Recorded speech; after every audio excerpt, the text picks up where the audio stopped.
If you're trying to connect Delta Exchange with TradingView, unfortunately, we can't directly connect these, or there is no like direct integration like other APIs here. So we can't really do that. So the common workaround that you can try is like, manually, like a manual workaround. So for example, you can use TradingView for the analysis part. So you can, use TradingView to like alert you.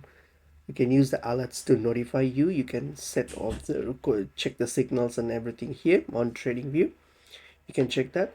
And once you know the signals and everything, so now you can manually copy those signals on Delta Exchange for execution. So basically, you use the TradingView for analysis, and for execution you can go to your Delta Exchange, and from there you can just copy the signals on Delta Exchange for execution. So so in that way you can actually you can like work on both of these platforms here, as you can't directly integrate them.